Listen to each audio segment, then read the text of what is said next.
Hi, Phil. Hi, Courtney. You're looking great.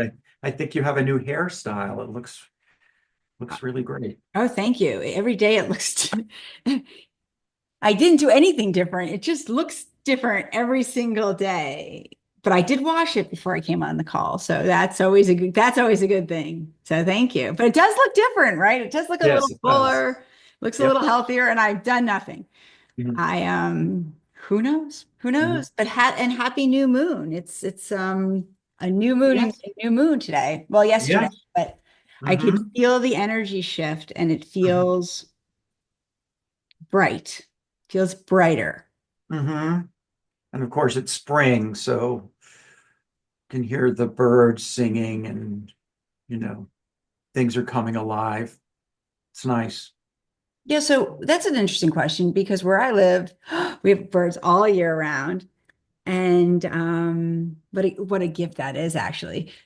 But I'm wondering, and there's certain flowers that pop up new, but it's not like spring in the Northeast where it's going from nothing to these just blossoms. And Mhm. what's interesting about that is how much the blossoms come out before all the other flowers. But what about where you live? Like in California, do you get more birds? Do you get more flowers? I notice the birds. I just think they're just more active. They're louder. I hear more of them. The sun comes up earlier. That's something that I notice. The days are longer, and I do see that when there are buds or there's new growth, there's just more of it. So you see those new green leaves on things, and there's a lot of them.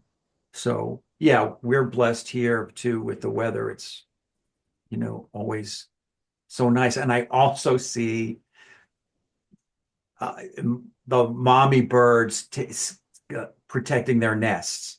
So I see these birds always quarreling with the crows. They're very active, with them because they don't want these crows anywhere near their nests. So I see a lot of that going on too. It's so interesting. We just saw the movie Legend of Ochi. Have you heard of this movie? No. I didn't ever hear this movie either, but my daughter was saying something about movies, and all of a sudden I ended up looking at the movies and I ended up seeing this movie, and that's what it was about. It was about humans and then these animals called Ochis, and then humans hurting the Ochis and the Ochis hurting the humans and the protection, like what it protecting our own and then the fear of the other. So that's so interesting, right? Because it was like one of those movies that it would have been made 20 years ago or 30 years ago or 40 years ago. It wasn't the kind of movie that they make now. It was Right. really interesting.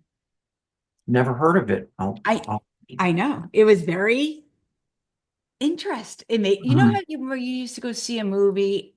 You ever go see a movie back when you were 30 years ago, let's say 30 years ago, and you would walk out of the movie theater and you would be thinking,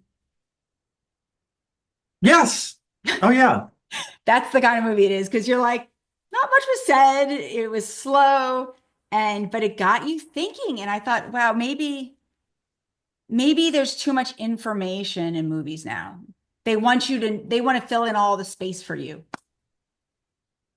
Yes, you're right. It's funny that I can see these big spectacle movies with all kinds of out of this world special effects, and I can walk out of the theater and not really be able to remember what the plot was, what actually happened.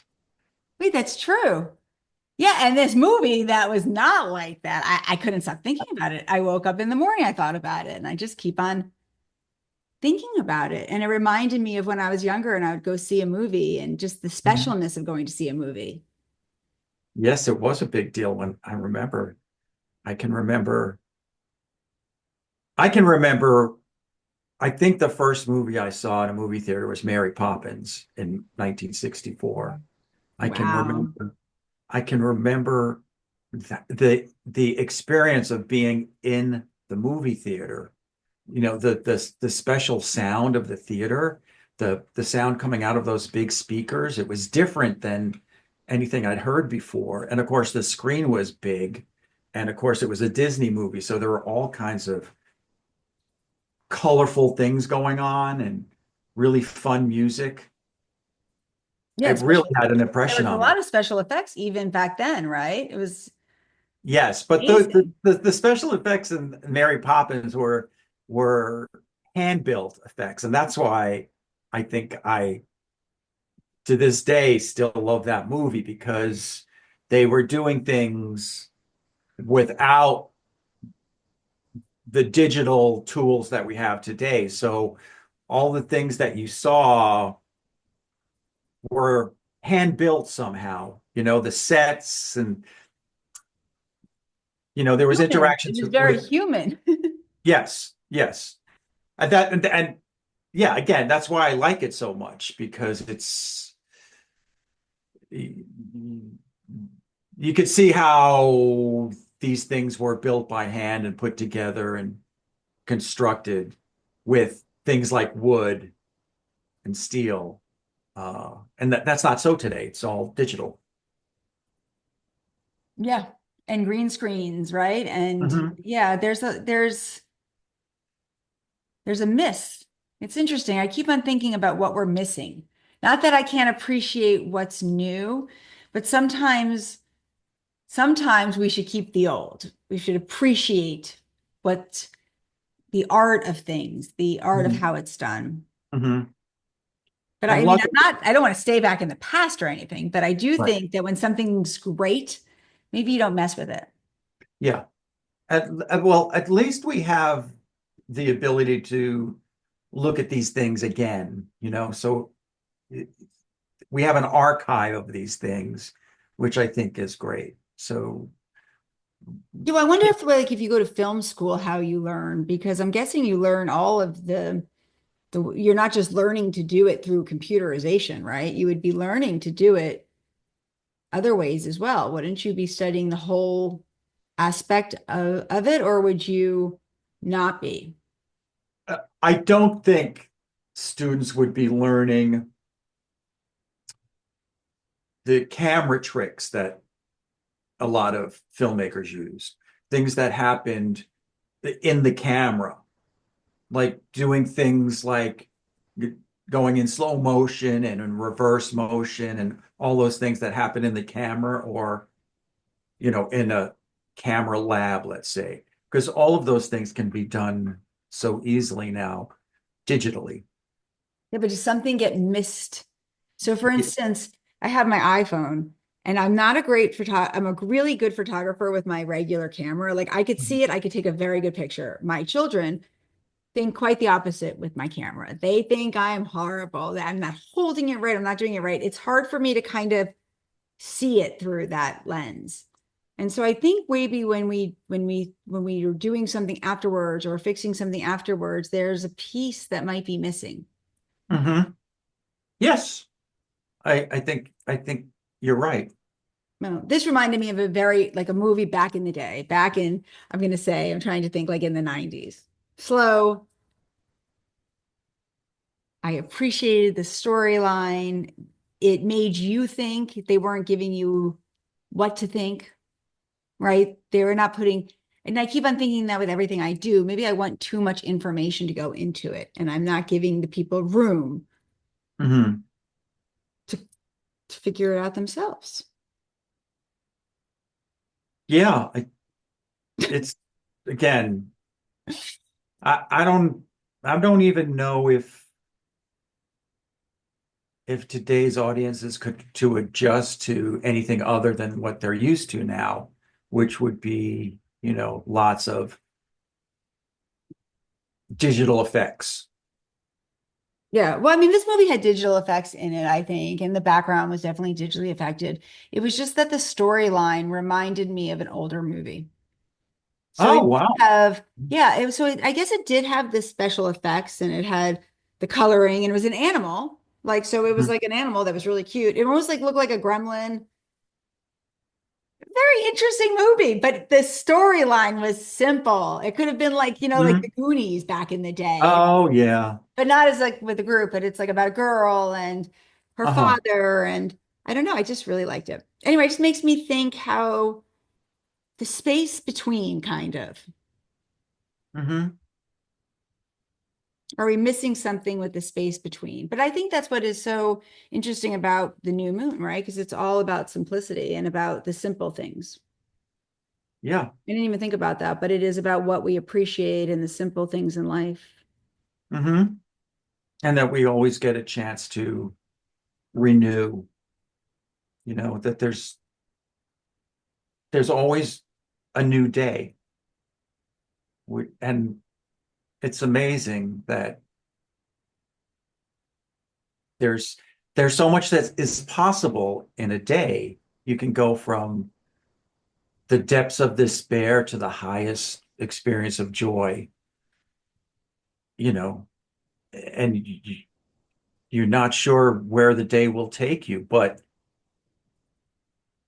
any one day, I think, is like an epic movie in itself.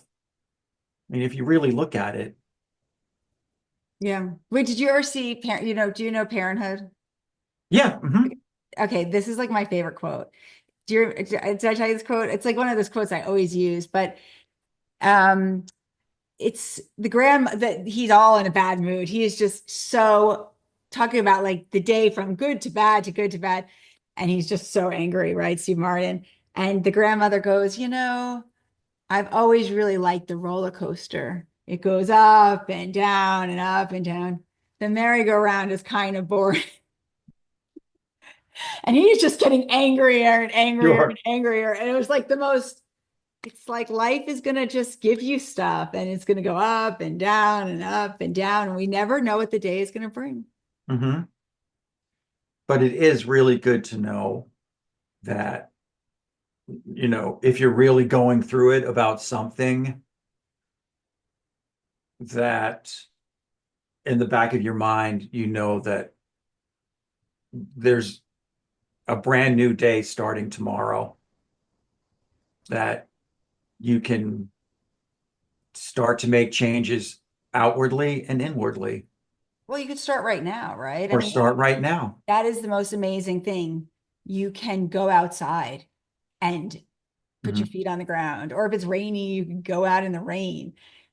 It could start right. Yeah, I do like that because I always think that just go to sleep. You're having a really bad Yes. day. Just Yeah. go to sleep. My friend's father used to say to her when she was a little girl, she used to say, it doesn't matter how bad your day is, just go to sleep and you'll wake up and you will feel better. It'll be a new day. But I will say, since we're here and it could change right this moment. Yes. You don't even have to wait till tomorrow. That's right. It's like a choice. Hmm. One small choice, one small foot. Hmm. It's really, it sounds so simple, Yeah. but it's really not simple because it's like, oh my God, I have to fucking get over, excuse my language, but I have to get over myself. Hmm. I have to get over myself. Yeah. But it's it's a struggle. It's a challenge. It's all of these things. That's what life asks of us. It's we're always moving through stuff. We're always moving through stuff. And I think we always want, well, I'll speak for myself. I always want, always balance, always ease, no conflict, no stress. That's the ideal, right? But that's, that can be a merry-go-round. You know, there, Yeah, but there's also, if you're in relationship with people, you're not going to really have that that's right. because That's right. it's like it's just impossible, right? Because you have other people's personalities, other people's moods. Maybe if you're sitting underneath the tree, the Buddha could find peace. And yeah, but I think that even if you're sitting under the tree, you're going to be disturbed if you're disturbed. Right. I Because don't know. again, Maybe it's not meant to be easy, right? I keep on saying that, but maybe when we go to kindergarten, we should hear, when you work hard for things and when things are difficult, you'll grow and you'll expand and you'll get better. But nothing great ever came from being easy. Right. Nothing great comes out of doing the minimal and being at peace. The great comes when you're in conflict. Right. But even if you're even if you're trying to avoid those things, it's coming at you because Well, maybe that's because you're trying to avoid those things. exactly it's yeah, it's Maybe you should move energy. towards them. Right. No, seriously, like maybe that's the problem. Maybe it's because when we're trying to avoid them, you ever notice that when you don't want something, it just does keeps coming at you? Maybe you Yeah. should move towards the conflict, Phil. Yeah. And face your fears. Do you want to get in a fight with me? No, no. I don't see you as a very conflicting person. I can't imagine you in any conflict, actually. You seem pretty Uh, easygoing. yeah, well, yeah, I'm not someone who looks for it for sure, but it happens. And you're right. Isn't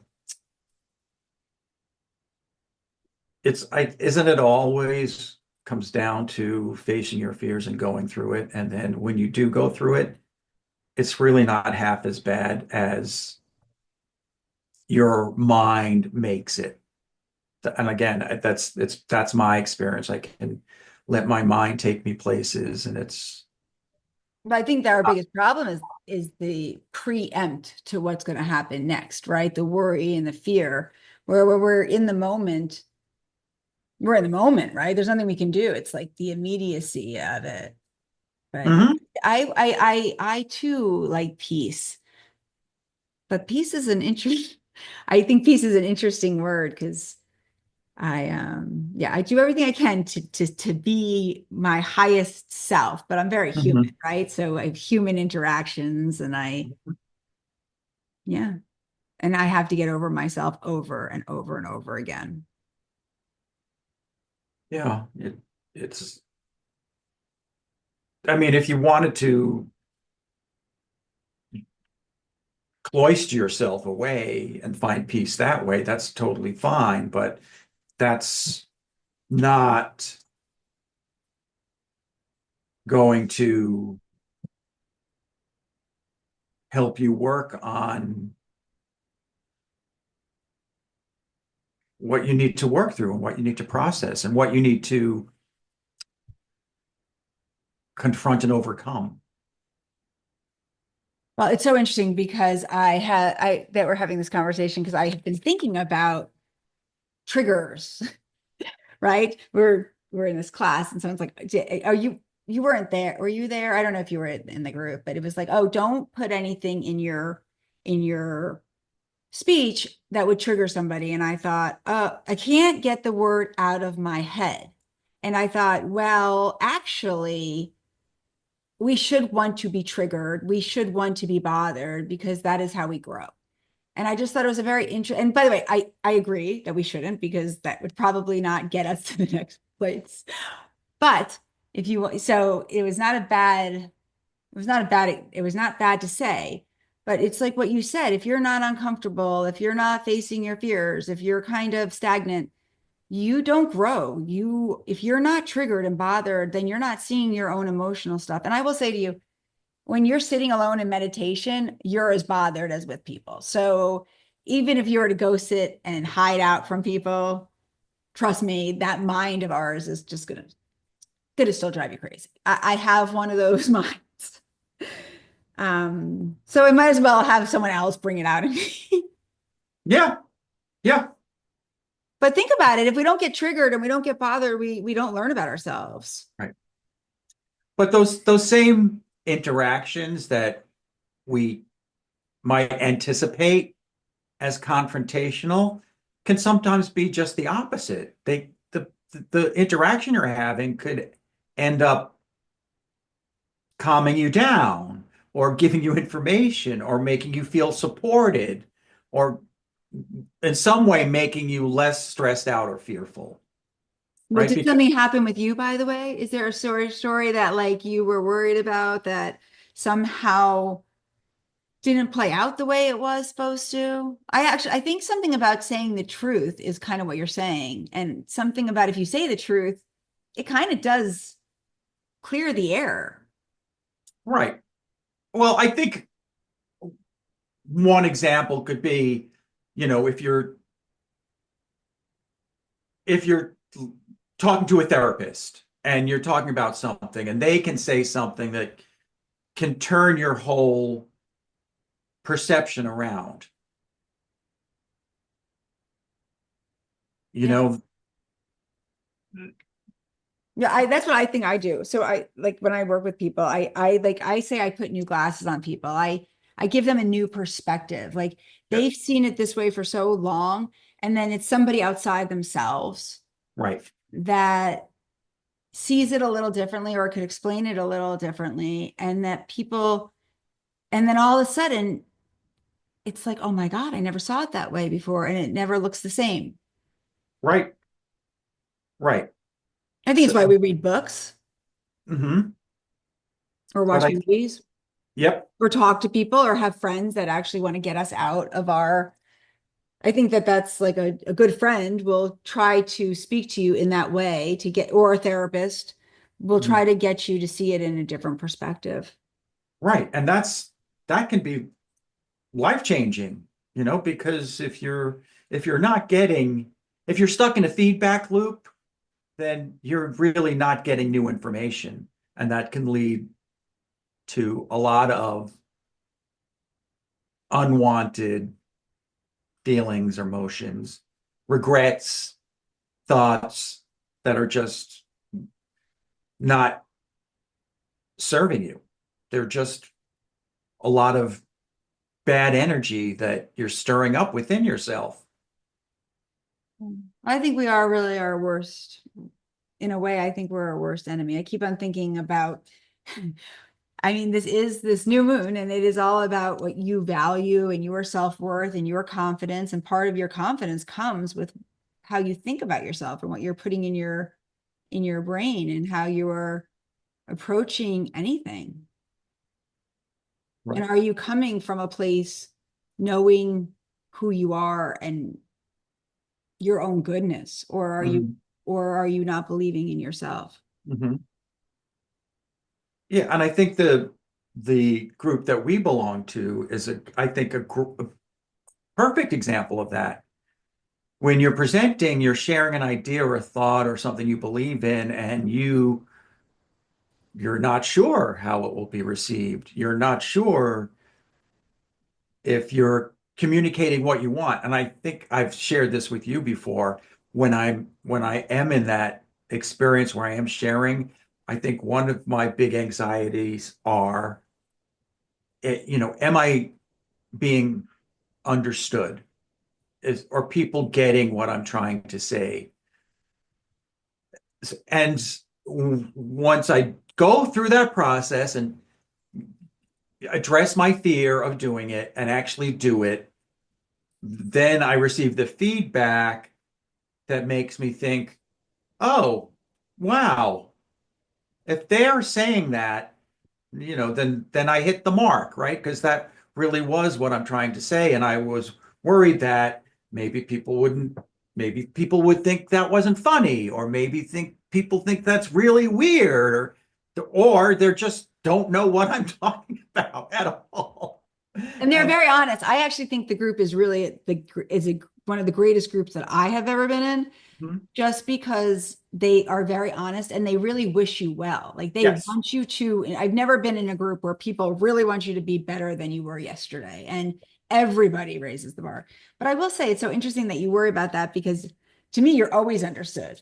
And so Mhm, I think that's such an interesting thing that your fear mhm, is there's no reality actually, no judgment over there. There is no like there are people that I don't always understand, not necessarily in our group, but just in general in life.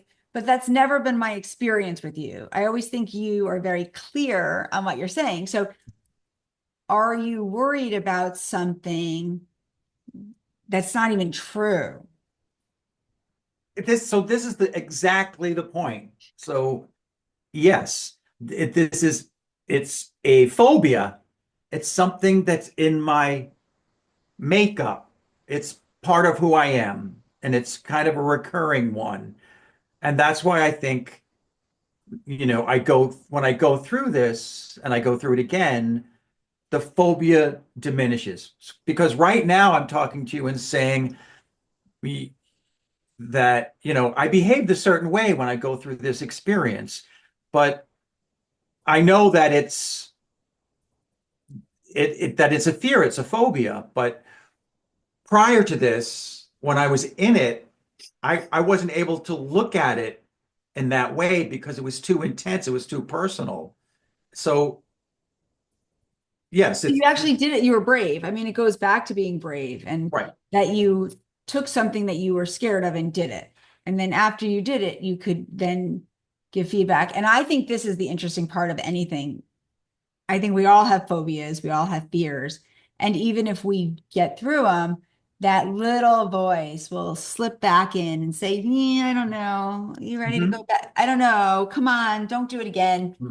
It'll keep you small.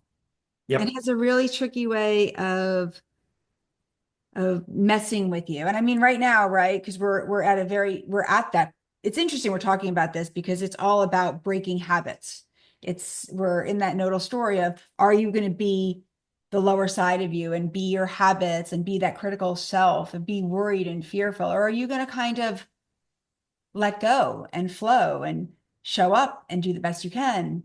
Mhm. And we're in that 18-month cycle of that critic in your head is not meant to be there. It's Mhm. not true. Mhm. Yes, it's not only not true, but also when you show up and do what you intended to do, then you you likely receive benefits and opportunities that you never even thought of, right? So that you just put yourself out there and let people process it, and things happen as a result of that were not even your intention. Yeah. Well, it makes me think back to the movie that there's a simplicity in it. We don't have to know where it's going. We don't have to have all the answers. We just have to kind of start somewhere. I mean, that's not really the movie's point, but yeah, it's like, it's the illusion. It's like the beliefs that are really keep us back. Yeah. And in this movie, particularly, it really was about overcoming what we believed and what we held on to for so long. There's a metaphor, he like takes off his clothes and it's like there's a costume we wear and a belief we wear, and we're good at it. We're good at playing that part. We're good at saying, well, I can't do that. People won't understand me. Mhm. But you do it. And I Mhm. missed you last week. I don't like not to see your face. I took on a leadership role. You used You to have, did? I did. I was like the Toastmaster and Oh, we were two wow. Toastmasters and I did that and I was scared. And I thought, oh, I can't do this. And I did it. Good for you. Did you like And it? Did you enjoy it? yeah, I was a little nervous. Um, yeah, I thought it was a lot of responsibility just to make sure everything's on time and on task.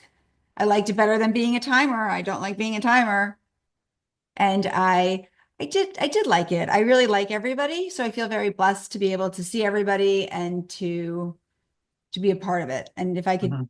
and I tried the best I could, and I think and I did it. I got to the point you only have to run half the meeting, and I got there and I was like, oh, thank you. Yeah. And I don't even know, but you get through it, right? So the Mhm. nerves before and the worry before, Mhm. and then you practice and you get better at it. But it's hard to put yourself out there. It's hard to be brave. Mhm. Yeah, I'm sure you got a lot of supportive feedback and Yes, all that. everyone's kind. I think that's what's nice is that everyone, okay. I was thinking about this because a lot of times you're in groups that are not, it's because of a problem, let's say. Mhm. So you could stay in that problem. But we're in a group where we all have somewhat of the same problem, right? We have a hard time speaking or fear of speaking.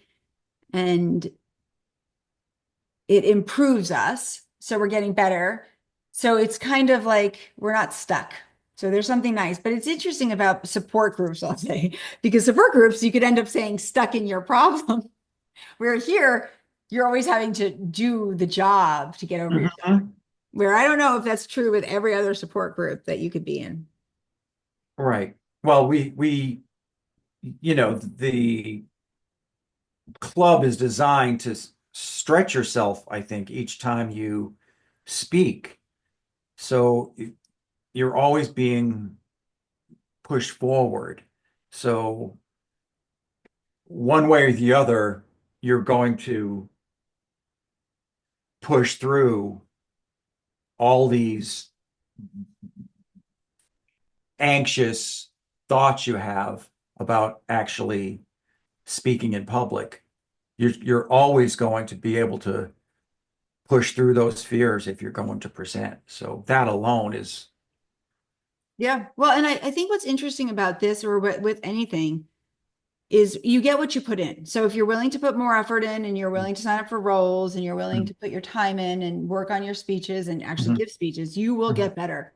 And it's mhm, so interesting. My kids went to nursery school and it was one of the first nursery school that wasn't the case, but the second nursery school, they said, well, if you volunteer and you put in time, your kids see it and they know that it matters to you. All right. mhm, And it's just so interesting because I very much was very involved and I was very helpful. And it's not who I thought I would be, but I was very involved in the school and helping out and making things better. And now I'm watching my children getting older and they're doing the same. They're going into groups and they're being part of things, they're running things, they're being leaders, and they're making things better. And so what we put in, it's really that's like hard work. Not if you want something to be great, mhm, you have to put the work in and the time. mhm, It's interesting. mhm. So you're going to be Toastmaster, or were you? I've been Toastmaster. I have to sign up again. I'll see. What I usually do is wait to see what roles are still open and I'll just pick one. So, Maybe you should change it up. Maybe think about this. Like maybe that's what I keep on playing around with. Like, how about if I wasn't doing what I did yesterday and I did it completely new? I responded completely differently.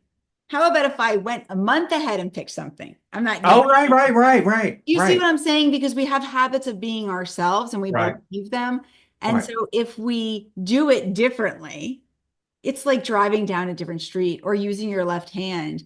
It's like changes how you respond. So maybe just sign up for like a month from now for something and just pick what you want. Yes, Maybe you yes. should get what you want I never thought of that. left over. Yeah, I Like never thought of that. But maybe you should get what you want and not what's right, left over. right, right, Not be like Mr. Nice Guy over there, just fill in the spot that's there. right. I think it's a I Right. think it's a good new moon technique. Yes, yes. That's a good point. Good point. I'll look into that. That's And like if I'm in a bad place, I could choose right now to walk out the door and be happy. mhm, yes. But Easier look, said than done. Easier said than done, by the way. yeah, exactly. But I actually think you should, because think about it. Maybe aren't you ever just like, well, I'll say for myself, sometimes I'm just so sick of being me and like my story about things. And I'm just like, I can't do it anymore. I have to make a change because this is just not working. I can't do it. Mhm. Don't you ever get like that where it's just like, no, this is just, I can't. Yeah, I'm crazy. yeah, yeah. I'll need to look into that, but definitely do Toastmaster again. It's been a while. Yeah, but think about that. Well, why do you? I mean, it's a good question, right? Like, why do we do anything that we do? I was reading something about Adam and Eve, right? And that Adam, before they ate the apple, they were naked and they didn't think that it was bad to be naked. And then they eat the apple, and all of a sudden there's like shame in that. Exactly the same thing happened at one moment to the next in what we believe. Hmm. Yeah, Yeah, and it's interesting how someone will say something, and for one person, it's instantly forgettable. And for another person, it might create a wound that lasts them for the rest of their lifetime. It's just, you just don't know how. And I think that's part of why I think so much about, how is what I'm communicating being received? How is it landing? Yeah, but you wait, but you can't, okay, but you can't. So, okay, this is so interesting because this goes back to the trigger. Right. You can't control That's how right. somebody else takes it. That's right. And you could tiptoe and That's say right. everything Right. perfectly, Right. and you could still very much offend people. Right. Right. And so I- I'll say that if you say something that really would hurt somebody for the rest of their life, that at a Right. certain point that person has to, yeah, take responsibility. It's like Right. blaming your mother for something. You're 40 years old or 50 Right. years old and you're still Right. blaming your mother. That's on you. I mean, That's right. That's right. Yeah. right? Sure. I I mean, well, completely. I know easier said than done because people are still Right. blaming their mother. And if you're blaming your Right. mother, I'll say you better stop. Right. Yeah. And I don't Not ever. you, not you. Right. I not Right. you, but whoever is like, we're listening. Yeah. I don't think that I dwell really on thinking about whether or not what I'm saying will possibly hurt somebody. I don't dwell on that. But at the same time,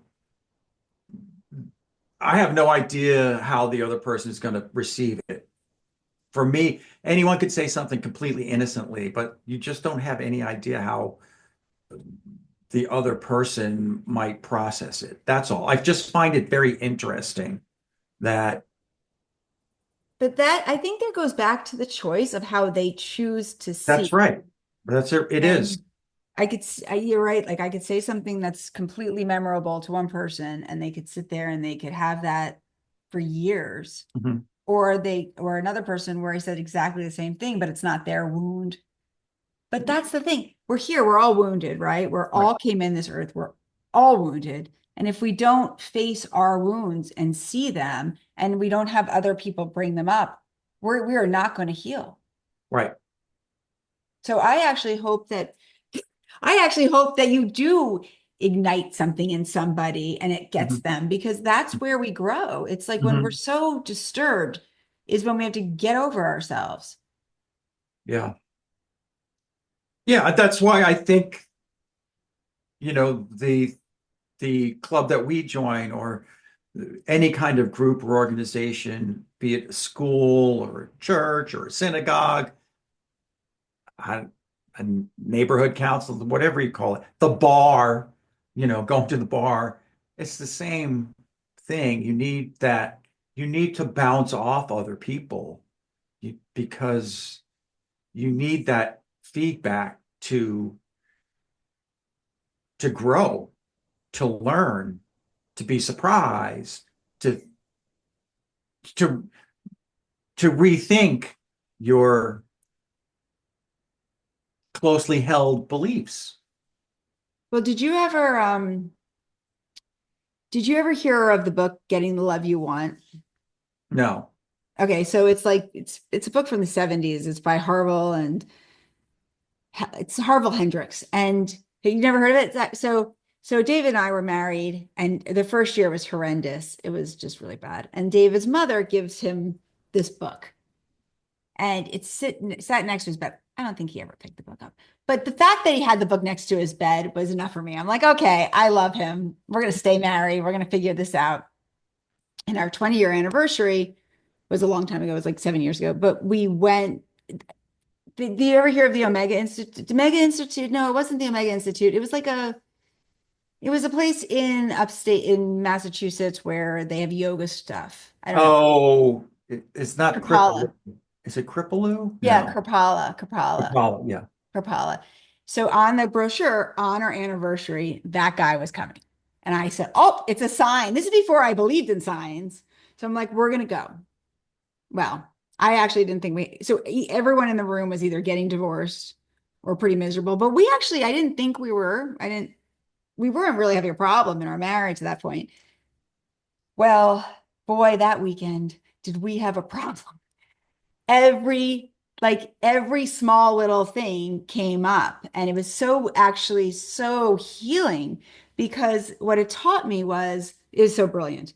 It's all about, so let's say, look, okay, I'll tell. So when I'm sick, David's not so good. He just doesn't pay attention to me at all. Not good at that. And so I feel very not appreciated. I don't feel loved. And Mhm. so now go back. It all stems back from when you were a child and something happened. Every single problem you have with another person, especially your spouse or your people close to you, go back to that problem.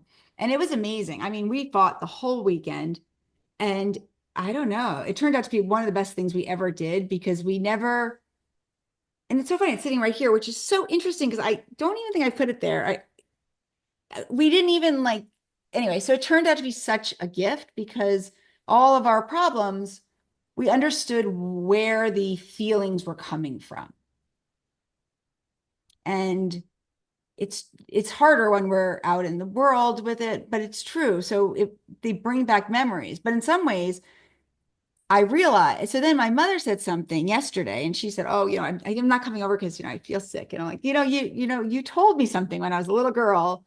You said, you don't have to be sick to stay home. And it was the greatest lesson she ever told me. Mhm. I never got attention for being sick, so I never was sick. Mhm. Ah, Lo and behold, yeah. here I am. And Mhm. I don't use that. I have a husband that completely ignores. He's going to listen if he offended. But when people bring up our feelings in us, it's usually triggers from when we were younger, maybe lifetimes. Yeah.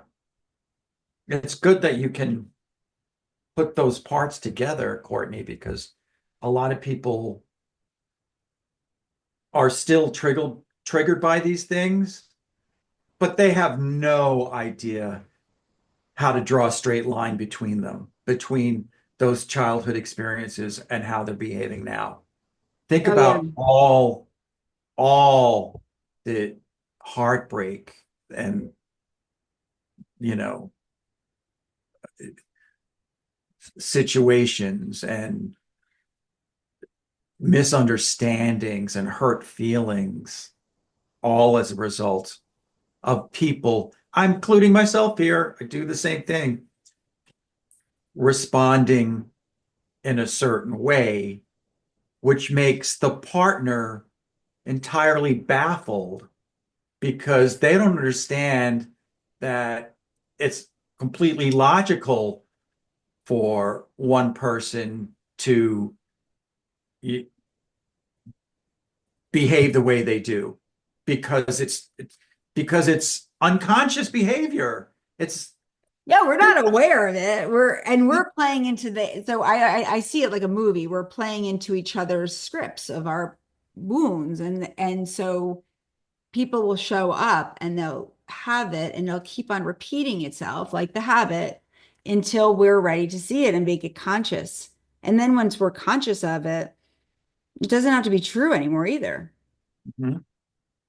that's right. And just being conscious of it just diminishes its power right away so that you may still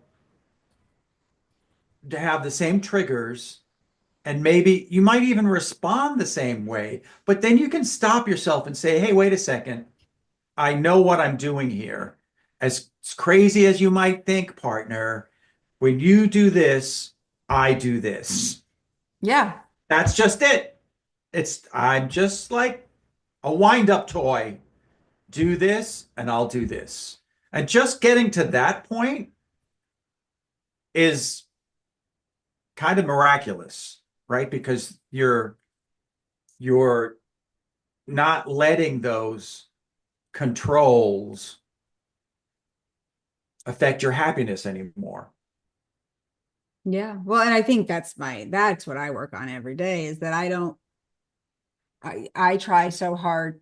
I work really hard on my own spirit so that I'm not affected so much about what happens outside myself. And as we said, you have relationships with people.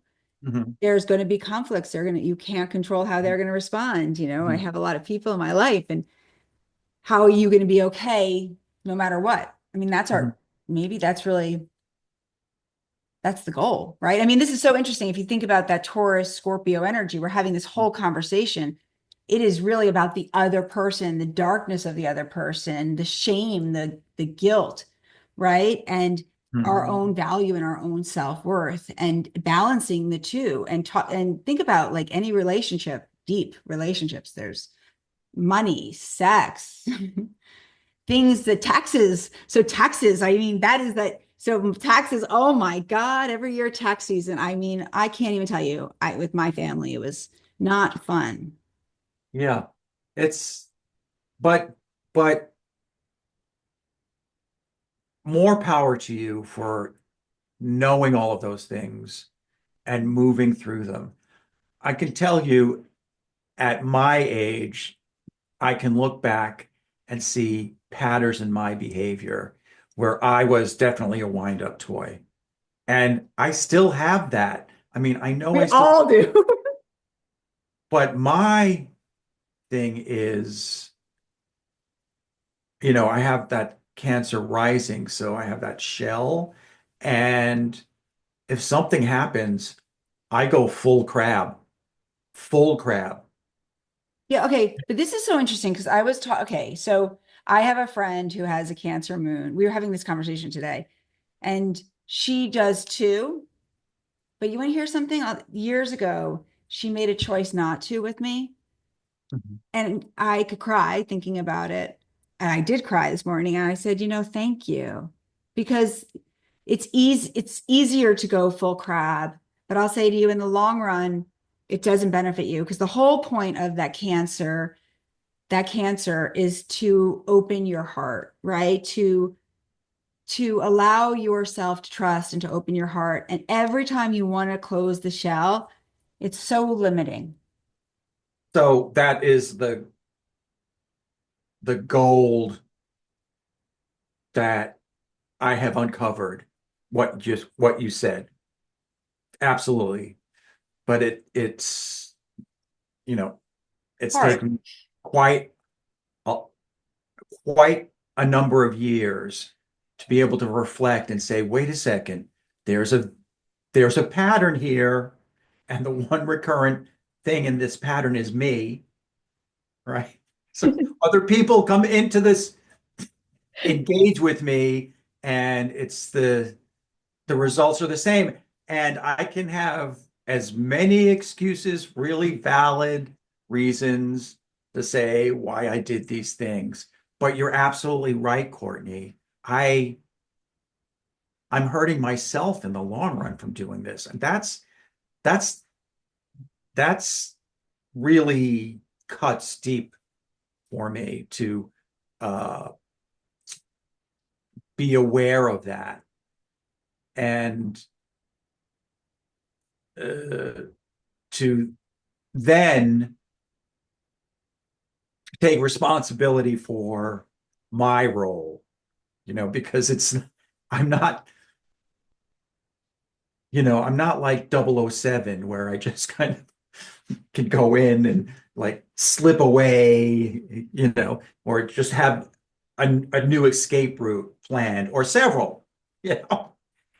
Yeah, you don't ever escape it though. It's so interesting because you think about the opposite of that, and that you think about the opposite of that cancer and the energy of Capricorn and its hard work, its effort, how important it is for you to put effort into Yep. relationships, how Yep. important it is for you to make contracts with people and have a clear boundaries with people. But it's a lot of work. It doesn't make sense how hard it is for us to open our hearts, but that's for everybody, right? Because it's the opposite of that heart is effort. There's a lot of Yes. effort and a lot of getting over your fears. Mhm. You're right. It doesn't make sense, but it's It it's my doesn't seem like deeply it's fair. It should be so right, easy, right? It should be so easy to love. but it's my deepest reality. It's like at the core.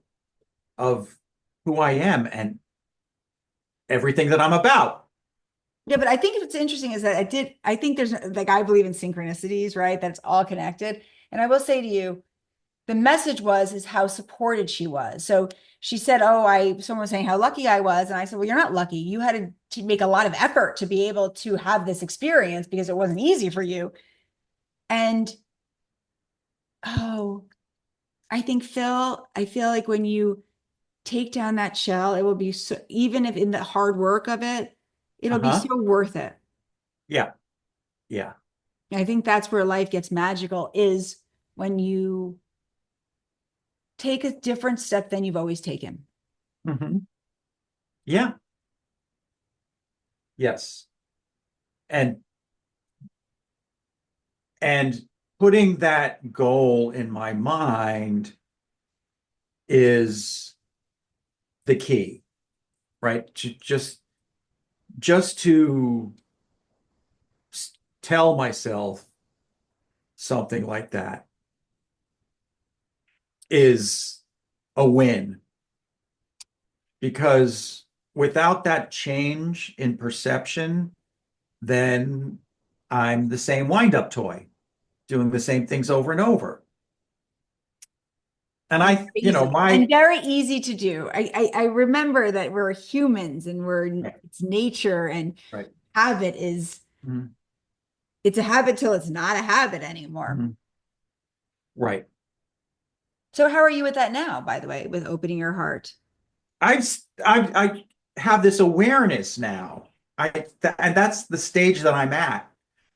So it's not certainly not a instantaneous experience, but it's like the light bulb is slowly coming on. I don't think things like this are are instantaneous. I just think it requires it's like raising your consciousness, right? I don't think that is really something that happens overnight or over a cup of tea. Perhaps it can. Well, and I actually don't think it's always. I think you are always raising your consciousness. Right. There's no one that's completely enlightened. And if Right. anyone thinks they're completely enlightened, a rug will be pulled out from underneath them because Yes. it's it is such a I say everything's a practice. So it's like if I'm practicing something. So Hmm. I'm practicing maybe opening my heart, Hmm. or I'm Hmm. practicing being brave, or I'm practicing having self-worth, or Hmm. whatever it is that we're noticing about ourselves that we would like to shift. Hmm. Yeah, I must say that Kundalini yoga has helped me get to where I am now because I experience heart opening energy. I mean, I can feel it. It's a sensation. I know what it is. I know when it's happening. I can feel that energy, and that's what I want. That's the direction I want to head in. But it means that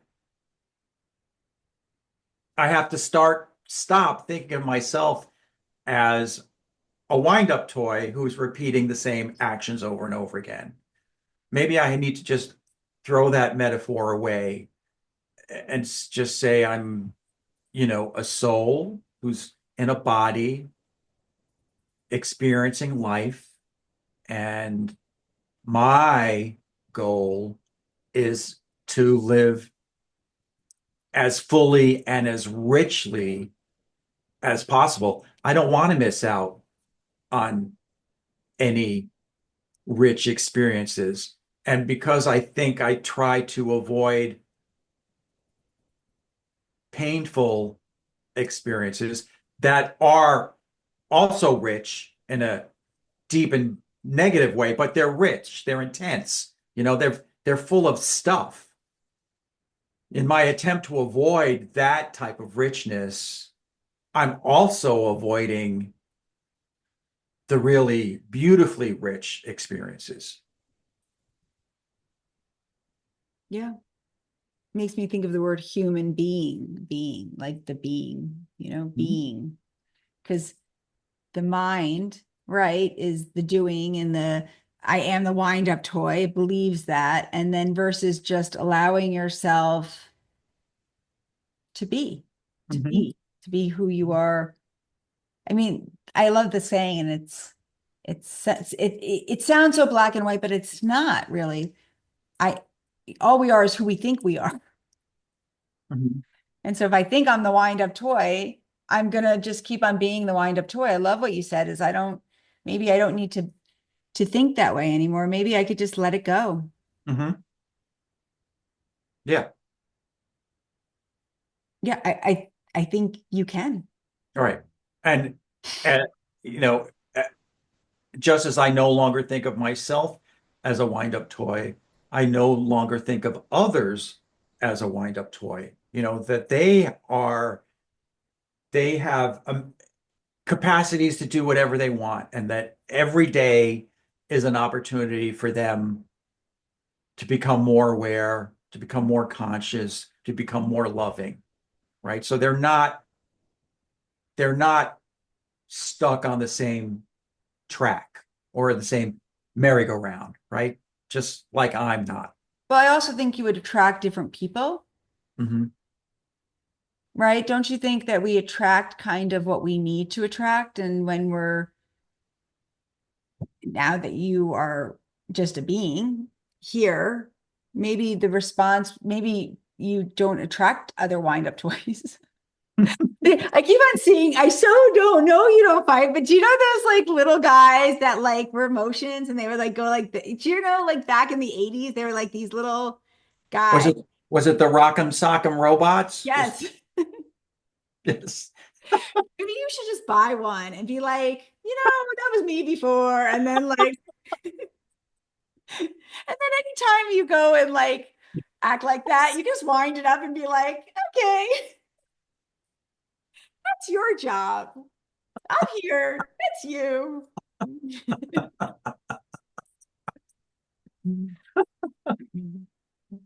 I will say though, um, people will respond differently. People Mhm. do start responding differently. Mhm. And you've seen it already because you're doing it. I mean, you're already doing this. It's so funny. I mean, you're speaking as you're already doing this. You're already there. Mhm. You're already doing it. Mhm. Yeah. So it's good. Yeah. Very It's good. it's really good. I just think it's interesting just because I think I was saying to somebody the last 2 weeks, what I have noticed consistently is a lot of people's stuff is coming up to the surface and becoming very clear to them.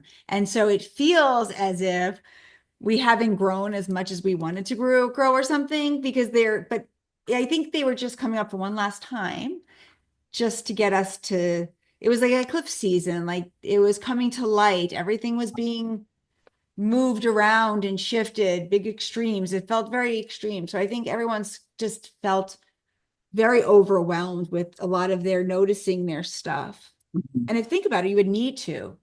Mhm. David, it's interesting. I always think he so doesn't believe in astrology and he so Mhm. doesn't, but he does because he does it anyway. Yesterday in the morning, he took all the weeds out. We had like a area where his garden, and he took all the weeds out and he had to like take everything out. And it was dirty and gross and just old. And it was such a metaphor for the dark of the moon. It was like just all that old stuff has to be thrown out in order for you to have this bed that was clean. And you don't know necessarily how it's going to plant or what it's going to look like, but it needed to all come out. And so I think the last couple weeks, I feel like a lot of people's stuff has have been coming to the surface and we're having to see it a little more. Yeah, and when you remove all that trash, you're making room, because if all that stuff is still there, you're not making room for growth. Yeah. And you need it's almost like a blank slate. It's like it's freedom. Hmm. There's like air. Hmm. And Where's- again,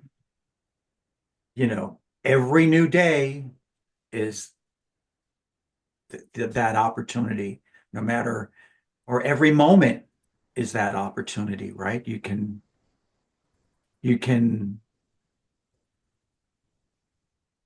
work on opening your heart and becoming more conscious of yourself and more forgiving of yourself. Yeah. And actually, that's like I think our next job is to do that. I mean, Jupiter will be going into Cancer, be asking us really to expand our heart, to be forgiving. So Mhm. I think we're ready.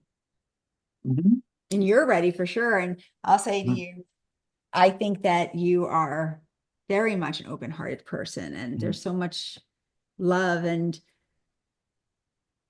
ability to receive love.